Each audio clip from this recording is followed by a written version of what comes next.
Graça e paz, irmãos. Num dia especial, louvamos a Deus pela oportunidade de estudarmos um pouco mais a sua palavra, e especialmente hoje que temos a família aqui, a mãe e o pai estão presentes, mas também os adolescentes e os jovens, e é muito bom tê-los por perto, tê-los aqui. Vou pedir, Igor, por favor. Meus irmãos, a gente tem trabalhado a visão panorâmica do Velho Testamento.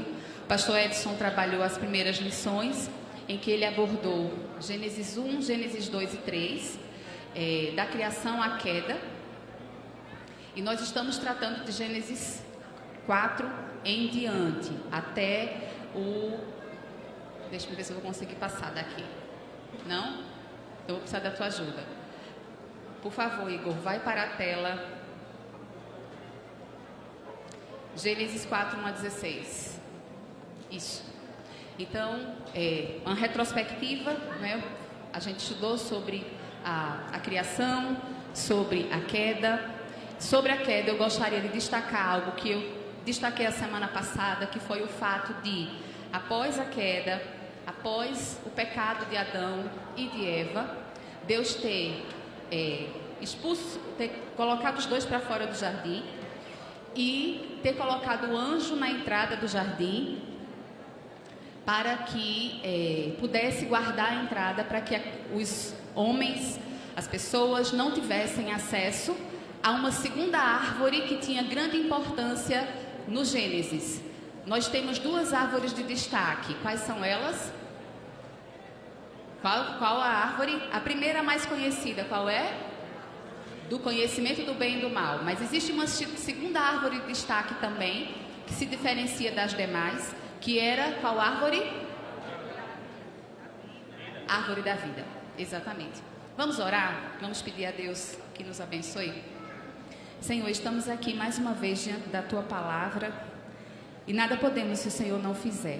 Então, venha nos abençoar pelo Teu Espírito, venha falar ao nosso coração, venha nos ensinar, venha nos educar, Senhor, porque a Tua palavra faz isso, a Tua graça, a Tua palavra nos educam. Então, nos ajude, Senhor, nos conduza em nome de Jesus, abrindo o nosso entendimento e nos ajudando a crer na Tua palavra e viver por ela, em nome de Jesus. Amém.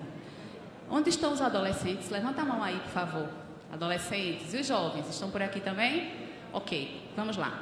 Então, lembra dessas duas árvores, tá? A gente destaca muito a árvore do conhecimento do bem e do mal, mas existia também a árvore da vida, e Deus coloca querubins na entrada com espadas, e espadas que se revolviam para impedir o retorno para o jardim, tá?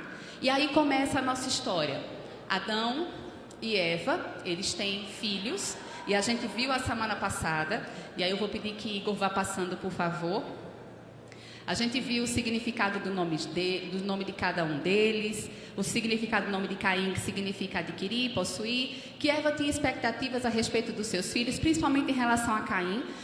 A gente vê muito na cultura judaica os nomes das pessoas, os nomes que os pais davam aos seus filhos, refletiam a expectativa desses pais. E aí a gente vê isso no nome de Caim. Já o nome de Abel significa vapor, hálito, algo efêmero, né? Então, alguma coisa aí diferente entre Adão, na perspectiva de Eva, em relação aos seus filhos. Próxima tela. A gente vê o trabalho de cada um deles. E é importante que a gente destaque que Deus no Éden, antes da queda, deu aos seres humanos os mandatos criacionais, que são ordens de Deus para que o homem pudesse cuidar do mundo criado, o mandato cultural, desenvolver tecnologia, sociedade, cultura, arte, política, tudo estava ali na ordem inicial dada aos nossos pais. Mas também o mandato social, que são as relações interpessoais, e também o mandato espiritual, que é a relação entre Deus e o homem. Então, os três mandatos criacionais. Quando a gente vê o trabalho de Caim e de Abel, Caim, qual era o trabalho dele? Ele era o quê? O que Caim era? Agricultor, é isso? Sim, lavrava a terra, cuidava da terra. E Abel, pastor de ovelhas. Então ali a gente vê que os mandatos sendo exercidos, certo? No início, de forma incipiente, mas o exercício dos mandatos. E eles trazem do fruto do seu trabalho como oferta ao Senhor. E aí a nossa história se desenrola e a gente sabe muito bem, conhece muito bem essa história desde muito cedo. Que Deus aceita, e esse foi o nosso ponto de destaque na aula anterior, que Deus aceita Abel e a sua oferta, mas Caim e a sua oferta o Senhor não aceita. É importante a gente colocar dessa maneira, porque não se trata necessariamente da oferta, porque a gente viu, e a gente usou várias aqui referências, que primeiro Deus se agrada do ofertante, para depois agradar-se da oferta. Então, as nossas ações, o nosso trabalho, o nosso serviço ao Senhor, ele é agradável se nós formos agradáveis a Ele primeiro. E como é que nós nos tornamos agradáveis a Deus? Por meio das nossas obras? Como nós nos tornamos aceitáveis antes de agradáveis? Como nós podemos nos tornar aceitáveis a Deus?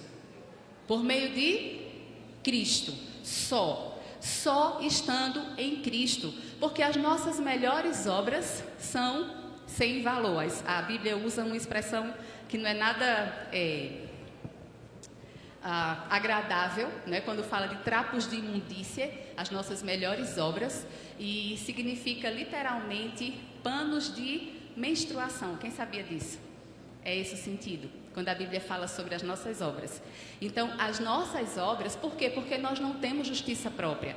Se nós colocarmos as nossas melhores obras numa balança, lembra da história do rei que levou os utensílios de Israel para o seu castelo, sei lá, para onde ele vivia, e ele deu uma festa, e no meio da festa ele usou aqueles utensílios que eram dedicados lá no templo, ao culto a Deus, e aparece uma mão escrevendo na parede, e aí aquela mão escreve Mene, Mene, Tekel, Parsim, que é o quê? Pesado foste na balança e foste encontrado em falta. A mesma coisa se aplica para a gente. Se a gente colocar as nossas obras numa balança, como justiça a ser oferecida a Deus, nós sempre seremos encontrados em falta. Por isso que nós precisamos de justificação, e só Jesus pode fazer isso. Então, nós entendemos que somos aceitos por Deus por meio de Cristo. Então, não esqueçam disso. Primeiro vem a nossa vida, o nosso trabalho, o nosso serviço, a nossa oferta, o nosso culto seja recebido por Ele. Então, esse é um princípio aqui demonstrado na história de Caim e na história de Abel. O Senhor aceitou Abel e a sua oferta, e não aceitou Caim e a sua oferta. A gente viu porque estudamos esses textos, a gente não vai passar por eles, e a gente viu que a partir disso, quando a Bíblia fala de Caim e de Abel, nesses textos aí do Novo Testamento, vai fazer uma distinção entre eles. Abel é colocado como justo, Caim como mau, inclusive como um enganador na religião, aquele que deturpa a religiosidade. E a gente vê isso nesses textos. E a gente vai ver que começa com eles uma importante bifurcação na história da humanidade, que é a divisão entre a descendência da serpente e a descendência da mulher. Vocês lembram que lá no início, quando Deus chama Adão e Eva para conversar, e a serpente está ali presente, Deus vai inquirir cada um, ouvir cada um a respeito do que eles haviam feito, e Deus promete a inimizade, Deus estabelece naquele momento a inimizade entre a descendência da serpente e o descendente da mulher. Lembra disso? E aí vai ferir o calcanhar, vai esmagar a cabeça. Todo mundo lembra disso, não lembra? Então, isso aí vai ficar muito claro a partir de Caim e de Abel. E aí a gente vai... Vamos lá, Igor. A gente chega nessa próxima tela, que vai nos mostrar o que é que acontece. A gente viu, até a semana passada, que quando Caim, ele oferece o seu sacrifício e Deus rejeita a Caim, Caim se ira contra seu irmão e se ira contra o próprio Deus. A ira de Caim toma conta do coração dele. E a gente vê em Gênesis, aí eu vou pedir, que a gente parou nesse texto, até agora foi só uma retrospectiva, eu quero que todo mundo abra, por favor, em Gênesis 4. Até agora foi só lembrando da aula passada, e a gente vai começar a partir desse ponto.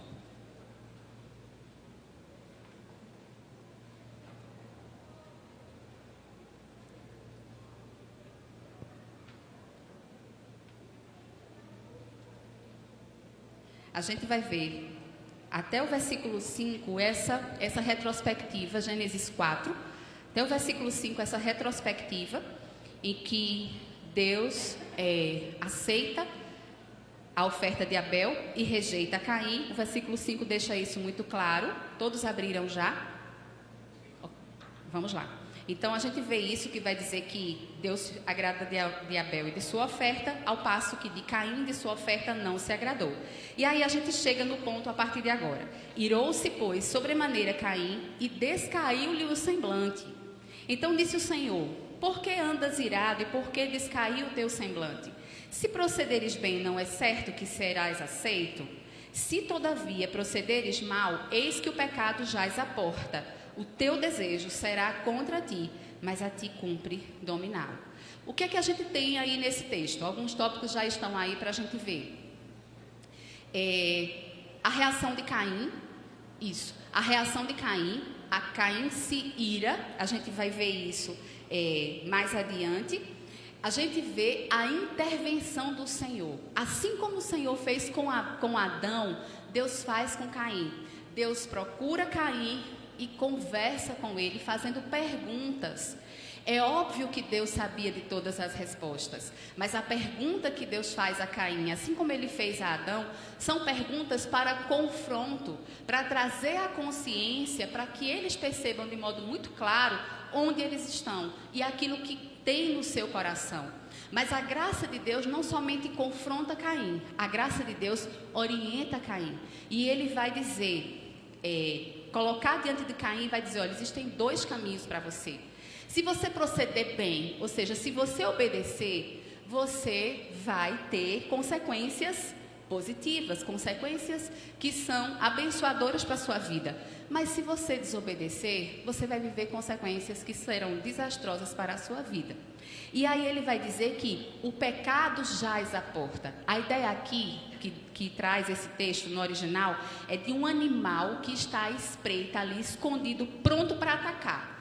Ainda não está, o pecado ainda não foi consumado na vida de Caim, o que a gente sabe que vai acontecer daqui a pouco, mas ele estava prestes a dominar Caim e levar Caim, conduzir Caim ao erro extremo, que é o que vai acontecer. Pela primeira vez a palavra pecado é usado nas Escrituras.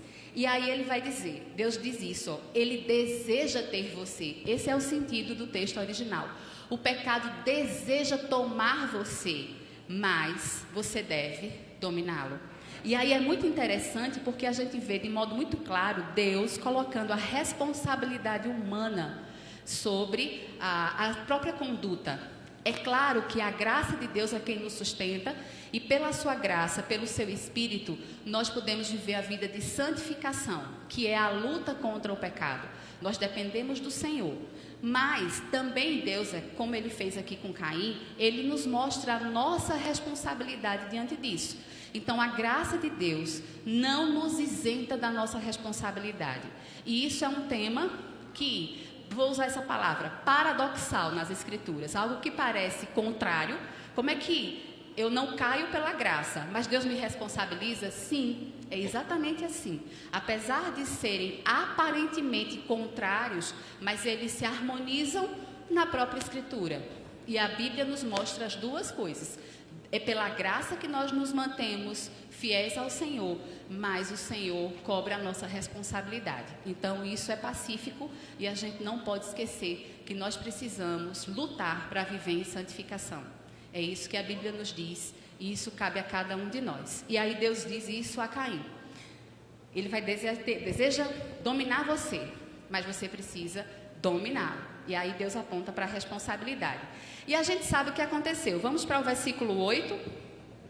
Vamos acompanhar juntos. Por favor, vamos ler juntos. Disse...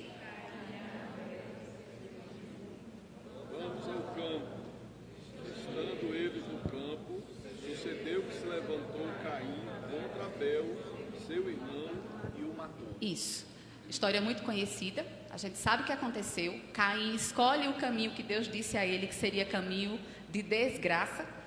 E ele comete o fratricídio, que é o assassinato de irmão. E a gente sabe o que acontece. A partir daí, como eu falei, está muito clara essa distinção entre a semente da mulher, que é representada por quem? Abel.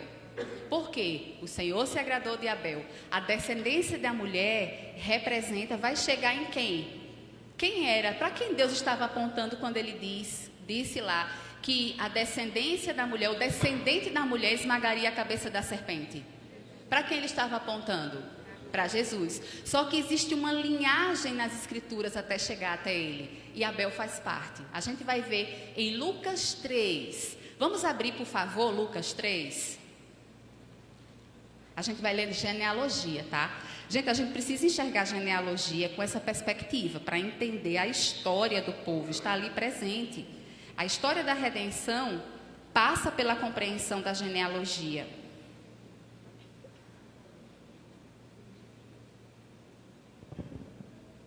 Lucas capítulo 3.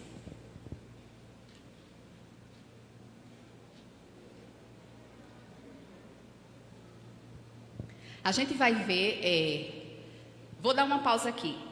A genealogia, quando a gente vai para Lucas, não traz Abel. Por quê? Há um recomeço. Abel morre, Abel não tem descendência. Há um recomeço mais adiante, a partir de um outro filho de Adão. Quem é? Quem é? Sete. Mas o que eu quero mostrar para vocês é essa distinção. Abel faria parte na genealogia se a vida dele tivesse permanecido, obviamente.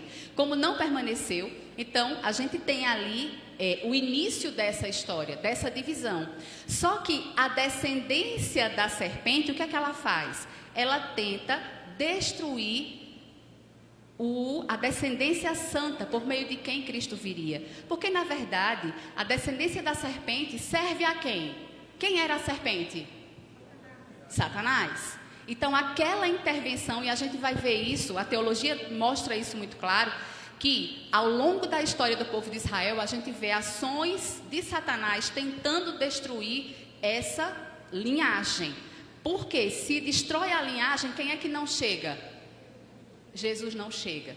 E a gente vê em todo o tempo Deus preservando essa linhagem. Aqui a gente vai ler a genealogia para a gente perceber isso muito claro. A gente vai ver que ela começa a ser contada a partir de 7. Mas a lógica já está presente em Abel. E ali em Abel a gente vê já o início desse conflito. Pronto, é isso. O início do conflito entre a descendência da mulher e a descendência da serpente. A gente vai ver, eu não vou ler a genealogia toda, tá? Por causa do tempo, mas a gente vai ver já no final, a gente vai ver alguns personagens que a gente vai tratar aqui. Eu vou para o versículo 36, que vai dizer: Salá, filho de Cainã, Cainã, filho de Asfaxade, Asfaxade, filho de Sem, este filho de Noé, filho de Lameque, filho de Metusalém, Metusalém, filho de Enoque, Enoque, filho de Jared, este filho de Maalalel, filho de Cainã, Cainã, filho de Enos, Enos, filho de Sete, e este filho de Adão, filho de Deus. A gente vai ver que no começo ele está falando sobre quem? Versículo 23, Jesus. Ora, tinha Jesus cerca de 30 anos ao começar o seu ministério. Ora, era como se cuidava, filho de José, filho de Eli, e aí volta até chegar na descendência lá no começo da história, que é com Adão. Então, essa distinção entre essa descendência santa, ela já começa com esse conflito de Caim e de Abel. Abel, óbvio, não faz parte da linhagem quando a gente conta a descendência, porque ele não teve descendentes. Mas a gente começa a ver ali essa bifurcação, essa distinção entre uma descendência santa que vai percorrer toda a Escritura. E o conflito entre elas, começando na relação com Caim e com Abel. Todo mundo entendeu isso? Que ali é uma demonstração clara desse conflito entre essas duas descendências? Sim ou não? Ok? Então vamos seguir. Próximo. E aí a gente vai ver, versículo 9, volta para Gênesis, por favor, versículo 9 e 10. Disse o Senhor Deus a Caim: onde está Abel, teu irmão? Ele respondeu: não sei. Acaso sou eu, tutor do meu irmão? Disse Deus: que fizeste? A voz do sangue do teu irmão clama da terra até mim. Vamos ver algumas coisas nesse texto. Primeiro, Deus busca Caim. Como eu já falei, o Senhor vai ao encontro de Caim e novamente Deus vai falar com Caim. E Deus vai perguntar a ele: onde está Abel, teu irmão? Deus sabia o que tinha acontecido? Óbvio que sim, mas olha a resposta de Caim: não sei. Acaso sou eu tutor do meu irmão? O que implicitamente Caim estava dizendo aqui? O que é que vocês acham? Quem em última instância cuida do seu povo? O que Caim implicitamente poderia estar dizendo aqui? Quem deveria cuidar de Abel era o Senhor.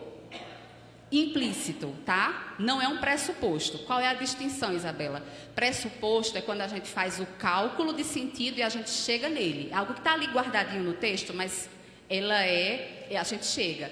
A informação implícita, o subentendido, a gente presume, mas a gente não tem certeza. Então a gente não pode afirmar categoricamente que Caim disse isso. Mas está subentendido essa história, não está? A gente não pode deduzir, por inferência, a gente chega que Caim estava, de alguma maneira, mostrando a sua rebelião contra Deus quando ele diz isso. Certo? Sou eu, por acaso, tutor do meu irmão? E aí, a gente prossegue, ele dá essa resposta para Deus, e aí Deus diz o seguinte: a voz do sangue do teu irmão clama da terra a mim.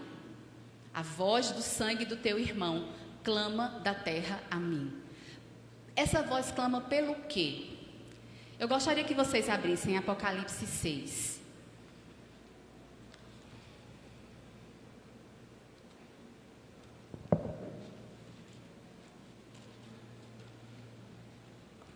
Versículos 9 a 11. E como eu coloquei aí, tem Apocalipse 6. Uma ruim e uma boa. Apocalipse 6, de 9 a 11. Todo mundo encontrou? Diz assim: quando ele abriu o quinto selo, vi debaixo do altar as almas daqueles que tinham sido mortos por causa da palavra de Deus e por causa do testemunho que sustentavam. Clamaram em grande voz, dizendo: até quando, ó soberano Senhor, santo e verdadeiro, não julgas nem vingas o nosso sangue dos que habitam sobre a terra? Então, a cada um deles foi dada uma vestidura branca e lhes disseram que repousassem ainda por pouco tempo, até que também se completasse o número dos seus conservos e seus irmãos que iam ser mortos, como igualmente eles foram. Qual é a notícia ruim desse texto de Apocalipse? É que não pararia em Abel. Não pararia em Abel. A morte dos santos acompanha a história da descendência da mulher, acompanha a linhagem santa, acompanha a história da igreja. E hoje tem pessoas sendo mortas por causa do evangelho. E a Bíblia fala de um tempo em que a perseguição será tão apertada que pessoas serão mortas por causa do evangelho. Essa história permanece e vai acontecer assim até o final, até a vinda do Senhor. Nós não vemos isso porque, graças a Deus, vivemos num país com liberdade, mas muitos dos nossos irmãos estão hoje sofrendo essa realidade da perseguição e do martírio. Essa é a notícia ruim, não pararia em Abel. Mas qual é a notícia boa? O Senhor vai exercer justiça. O Senhor vai exercer justiça. Toda a perseguição que a igreja sofre, a gente precisa entender, seja de que modo venha, seja por que caminho ela venha, a gente precisa entender, o Senhor está no controle e Ele vai exercer justiça no tempo certo. Ele vai guardar o seu povo. Nós não passaremos por dificuldade além daquilo que Deus planejou para nós, além daquilo que Deus escreveu a nosso respeito, e o Senhor exercerá a justiça. Então, quando a gente olhar que a situação está ficando complicada, lembra que o Senhor está no trono e que no dia certo as coisas vão se organizar, tomarão seus devidos lugares, e Ele virá com mão forte e vai exercer justiça. Irmãos presos, pessoas presas de modo indevido, o Senhor vai exercer justiça. Louvado seja o Senhor por isso. A gente não pode descair da nossa esperança e da nossa satisfação no Senhor por causa das circunstâncias. E aí, seguindo, o que acontece com Caim? Vamos para o texto ainda, Gênesis 4, do versículo 11 até o versículo 16. Vamos acompanhar a leitura, por favor. Olha o que vai acontecer, a maldição de Caim. És agora, pois, maldito sobre a terra, cuja boca se abriu para receber de tuas mãos o sangue do teu irmão. Quando lavrares o solo, não te dará ele a sua força, serás fugitivo e errante pela terra. Então disse Caim ao Senhor: é tamanho o meu castigo, já não posso suportá-lo. Eis que hoje me lanças da face da terra, e da tua presença hei de esconder-me. Serei fugitivo e errante pela terra. Quem comigo se encontrar me matará. O Senhor, porém, disse-lhe: assim, qualquer que matar Caim será vingado 7 vezes. Isso é muito importante, guardem essa informação. O Senhor diz o quê? Qualquer que matar Caim será vingado 7 vezes. E pôs o Senhor um sinal em Caim para que não ferisse de morte quem quer que o encontrasse. Retirou-se Caim da presença do Senhor e habitou na terra de Nod, ao oriente do Éden. Algumas questões. Primeiro, ali existia o clã de Adão. A gente sabe que as pessoas daquela época viviam em torno de quantos anos? Em torno de 900 anos. Em torno de 900 anos. Então imagine, quando isso aconteceu, se não me engano, Adão tinha 300 anos quando essa situação aconteceu. Então, se você parar para pensar, porque às vezes a gente fica com a leitura reduzida da Bíblia e a gente olha só essa família pequena. Adão teve filhos e filhas, quantos? 10, 12? Eles viviam em torno de 900 anos. Imagine esse tempo todo procriando. Imagine os filhos, tá? Imagine os filhos dos filhos. Essa era a estimativa de idade dessa civilização antes do dilúvio. E a gente vai ver o seguinte: Caim é amaldiçoado, ele é o primeiro maldito diretamente, né? A maldição vai para ele. No caso de Adão, maldita é a terra por tua causa, mas aqui Deus coloca sobre ele, e aí, como coloquei aí, irmana a serpente nessa maldição. Muito clara a relação entre Caim e a serpente. A terra não vai ser mais propícia, ou seja, se ele era lavrador, se ele cuidava da terra, imagine agora, ele vai plantar e a terra não vai responder. Ele vai ser andarilho, por quê? Ele vai precisar ir em busca sempre do sustento, porque onde ele parar para plantar, a terra não vai responder mais. E aí ele vai ficar sem lar e sem segurança. Guarda essa ideia também da segurança, que isso tem uma questão mais à frente importante. E aí ele vai dizer: não, Senhor, mas isso ele vai dizer, é muito grande o meu, o que é que ele vai dizer? É tamanho o meu castigo que já não posso suportá-lo. Ele vai dizer: não, Senhor, isso é desproporcional, é muito pesado que o Senhor está colocando sobre mim. Não é possível, eu não posso suportar isso. E aí ele vai dizer: o Senhor me lança de longe da terra. Lembra que essa terra, Adão, a gente viu que havia o temor do Senhor no coração de Adão, no coração da sua mulher. Possivelmente, certamente, vou tirar o possivelmente, eles prestavam culto ao Senhor, ali se invocava o nome do Senhor, de modo ainda não tão sistematizado, que a gente vai ver mais adiante isso, que isso passa a ser mais organizado com outro filho de Adão mais à frente, a descendência de Adão mais à frente. Mas Caim está sendo tirado dessa realidade, próximo ao Éden, e agora ele vai para uma região mais distante, que é a região de Nod, que significa errante. A palavra Nod significa errante, ou seja, Caim ele é tirado da presença do Senhor, ele vai para longe, daquela região ali que representava, ainda tinha relação com Deus. E aí vamos ver, ele expressa o temor de ser morto. E a gente pergunta: quem é que poderia matar Caim? A gente já tem a resposta nessa ideia de que Adão teve filhos e filhas. E esses filhos e filhas tiveram filhos e filhas durante muito tempo.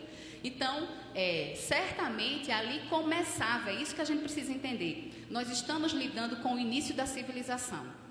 Nós estamos lidando com o início da civilização humana, em que as pessoas se multiplicam, vivem muitos anos, muito mais do que hoje, e elas estão desenvolvendo cultura. Desenvolver cultura, elas estão, a gente vai ver também mais adiante, que já há elementos de civilização nessa história. Quando a gente vê os filhos de Caim, por exemplo, como isso vai se desenvolver.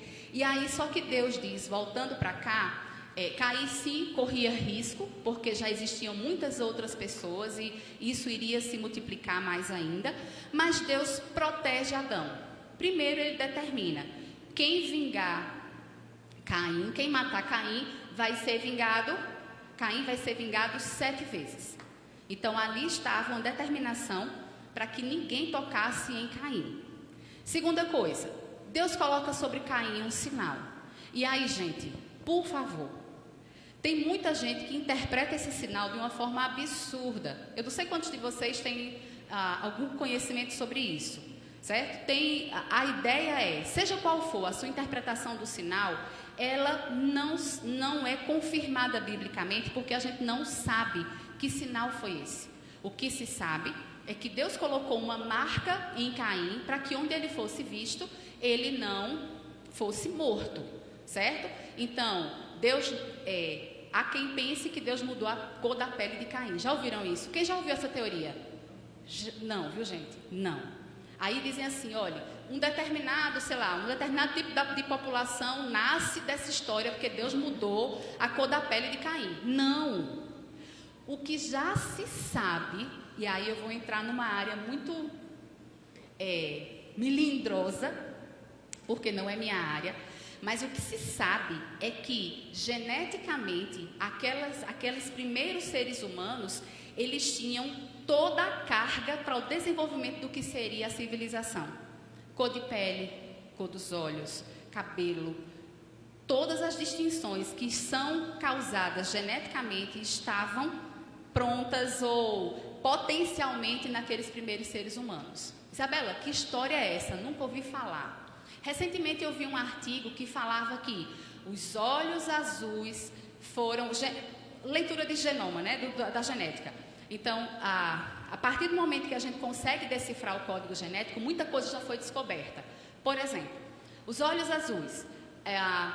Detectou-se que, fazendo o estudo da genética, vem de alguém que viveu há mais ou menos 6.000 anos. Existe o DNA mitocondrial. Quem já ouviu falar sobre isso? Quem já ouviu falar do DNA mitocondrial? O DNA mitocondrial, gente, não é minha área, tá? Então eu estou entrando aqui por uma área, como eu falei, que para mim é mais por curiosidade, porque eu amo isso. O DNA mitocondrial, existe o DNA da mitocôndria que é da mãe, a gente herda da mulher. E os estudos já mostraram que esse DNA, nós viemos, pelo estudo dele, a ciência já diz que toda a humanidade provém de uma mesma mulher que viveu há mais ou menos 6.000 anos. Tanto é que chamam de Eva mitocondrial. Certo? Cromossomo Y, Adão Y, quem já ouviu falar disso? Estudo também de genética, que a civilização humana vem de um homem que viveu há mais ou menos 6.000 anos. A gente está dizendo com isso que a civilização existe somente há 6.000 anos? Bem, isso a ciência vai responder. O que a gente diz, o que a gente tem é o que a Bíblia diz. Agora, uma coisa muito, mas muito, muito importante. Gente, a gente não depende da ciência para crer naquilo que a Bíblia diz. Isso é fundamental, porque tem gente que fica pesquisando, procurando achados científicos que corroborem as Escrituras. Aí crê. Errado. Porque a Bíblia diz que é pela fé que nós entendemos que todas as coisas foram criadas por Deus. Pela fé. Então, se é assim, a gente se alegra quando a ciência se encontra com as Escrituras. Como é que a gente pensa, tá? Se a ciência ainda confronta a escritura, é porque ela ainda não chegou na verdade. Simples assim. Está no processo. Mas como é bom, gostoso, vou usar essa palavra, quando a gente vê descobertas científicas que confirmam aquilo que a Bíblia diz. Por que eu estou falando isso? Para que não haja essa percepção equivocada de que aquela marca que Deus colocou sobre Adão foi mudança de cor de pele e que isso explica as mudanças na aparência das pessoas. Não, certo? Existem estudos que já mostram que aquele casal inicial tinha essa potência genética para formar todas as características dos seres humanos. Ok? Sim, todo mundo entendeu isso? Ok? Então vamos lá. Já são 10:12, a gente para aqui novamente e eu vou abrir para quem quiser fazer perguntas.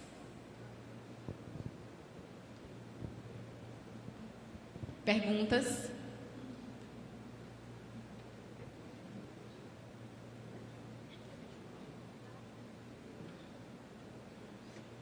Uma coisa, gente. Isso posto, é claro que a gente ainda vai fechar, vai falar mais à frente da questão ainda de Caim, mas vocês estão percebendo que nós estamos partindo do pressuposto de que Gênesis é histórico.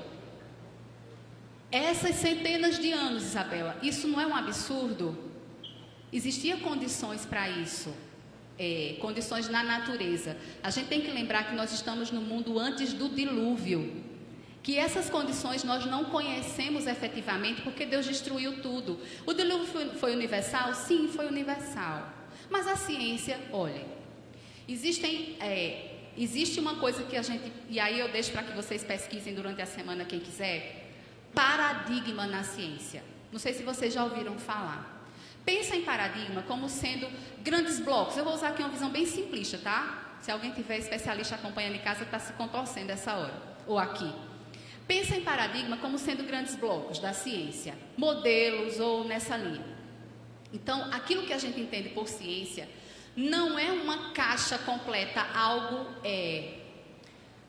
único, certo? Ou uno. Tem outra palavra que eu não estou conseguindo chegar. O absoluto, mas unidade. Não tem uma unidade. Existem divisões aí dentro. Existem paradigmas na ciência, existem cientistas fazendo pesquisa, publicando, que confirma que são eles testam, que confirma em muita coisa já aquilo que a Bíblia nos diz. Então, a ideia de um dilúvio universal, existem cientistas que já têm elementos suficientes para mostrar, pelo menos assim, modelos que explicam o dilúvio universal. Essa questão dos 6.000 anos, existe modelo na ciência que explica. Existe outro paradigma, que é o paradigma naturalista, que vai contra tudo isso, que é o que está no livro didático do seu filho, que é o que está na universidade, vai contrapor tudo isso. Mas isso é um paradigma na ciência. Existem outros paradigmas e a gente precisa conhecê-los, certo? Então, eu estou colocando mais a título de curiosidade. A gente tem referências que a gente pode fornecer a vocês. Existe um canal na Igreja Presbiteriana de Pinheiros, na IPP-TV, tem um programa semanal, mas que ele fica disponível no YouTube, que é Fé e Ciência. Eu não sei quantos de vocês conhecem. São entrevistas que o doutor Marcos Eberlin, que eu também não sei quantos de vocês conhecem, são entrevistas que ele faz sobre temas diversos relacionados a essa área. E tem muita coisa boa ali disponível. Então, quem quiser, pesquise, tá? No canal Fé e Ciência. Quem já está mais acostumado, quem já andou um pouco mais nesse tema, eu não sei se você soube que esta semana teve um debate histórico, 10 horas de debate, entre Dr. Marcos Eberlin, Adalto Lourenço e uma outra pessoa aqui de Recife, com alguns 3 representantes do evolucionismo, da visão naturalista da ciência. 3 representantes aqui no Brasil, famosos, sobre essa visão naturalista. 10 horas de debate, aconteceu essa semana. Então, quem quiser ver, é no canal Inteligência Limitada. Procura lá, Inteligência Limitada, o debate entre criacionistas e evolucionistas. Ou seja, Existem informações que a ciência tem nos trazido e que às vezes a gente não conhece. E principalmente quem é adolescente e jovem que está aqui, acontece muito a tendência de dizer assim, a Bíblia diz isso, mas a ciência diz isso aqui. Gente, isso é muito danoso, porque ou a Bíblia é verdadeira, se ela é verdadeira, a gente vai encontrar elementos da ciência que confirmem a palavra. Não é a palavra que precisa dessa confirmação, mas em algum momento elas vão se encontrar. Se a ciência chegou à verdade, ela vai ser coerente, né, naquilo que ela propõe com as escrituras. E a gente tem isso tem sido feito. A gente está vendo isso crescer. É pronto? Ainda não. Muita coisa precisa ser descoberta ainda, estudada, claro, mas está crescendo. E muitas vezes a gente não sabe. Então a gente fica naquele conflito. Jovem, adolescente, não precisa viver esse conflito, tá? Então, pesquisem, a gente tem muita coisa boa aí pela frente. Sim, quem ia perguntar?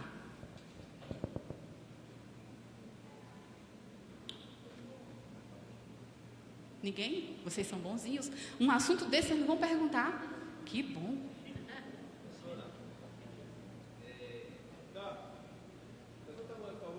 Irmão, benevolência, tá?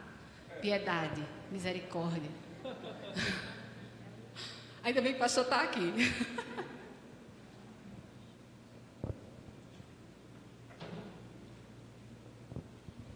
Bom dia a todos.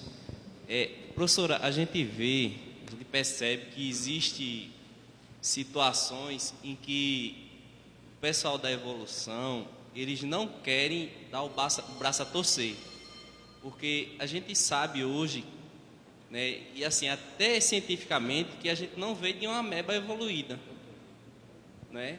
E os livros que a gente estudou até hoje de biologia, tentam colocar isso nos nossos filhos, né, na escola, né? Que a gente vê, a gente é uma ameba evoluída. Então, mesmo com todos esses artigos e esses trabalhos científicos publicados, que vai de encontro à evolução, a gente percebe que existem forças que tentam camuflar até, né, o que está sendo visto hoje, pesquisado na ciência. Exato, porque existe um compromisso da academia, e eu não tenho medo de dizer isso, um compromisso com a visão naturalista de mundo. Por quê? O que é que eles dizem, gente? É que essa visão do paradigma criacional tem uma relação com a religião. Aí eles dizem que é pseudociência. Não é uma verdadeira ciência isso, porque vai chegar na informação de que existe um Deus. A teoria do design inteligente, que eu não sei quantos de vocês conhecem, mas é fundamento para essa visão aí, que nos ajuda a entender cientificamente como as coisas aconteceram, sem confronto com a Bíblia. Então, eles vão dizer que isso é pseudociência. Por quê? Porque se existe desenho inteligente na vida, qual é a base da teoria do design inteligente? A bioquímica, principalmente, mas não somente, mas muito da bioquímica, dos estudos do genoma e assim por diante, das nanomáquinas que constituem o nosso corpo. Então, eles se baseiam nesses estudos e eles mostram que não é possível que a vida tenha sido criada pelo acaso. Pronto. Essa é a base da teoria do design inteligente. A vida tem desenho inteligente, tem informação, por isso não pode ser fruto de acaso. Essa é a base, tá? Para entender de modo mais simples. E aí, o que é que a teoria evolucionista diz? Que não, que a vida evoluiu a partir de processos repetitivos, aleatórios, guiados, não, fruto do acaso. Fruto do acaso, certo? Essa é a base da visão naturalista. Aí eles vão dizer, a teoria do design inteligente, ela é pseudociência, porque se você diz que existe um desenho inteligente, quem é o desenhista? Entenderam? Então, por que tem essa pergunta? Eles vão dizer, isso não é ciência, porque vai chegar na religião. Tá, isso é religião sim responder, mas a ciência prova que existe um desenho e que a aleatoriedade não responde. Por outro lado, se tudo foi fruto do acaso, qual é a pergunta que chega? Então Deus não existe. Entenderam? Tanto uma quanto outra tem implicação religiosa, gente. Essa história de que só o design inteligente tem implicação religiosa, isso é falso. Tanto uma quanto outra tem. Aí, por causa desse compromisso, com esse ceticismo, é a visão defendida, é a visão naturalista. Mas a gente precisa aprender, estudar e ensinar aos nossos filhos o que é certo. Maravilhosa graça, amor que não tem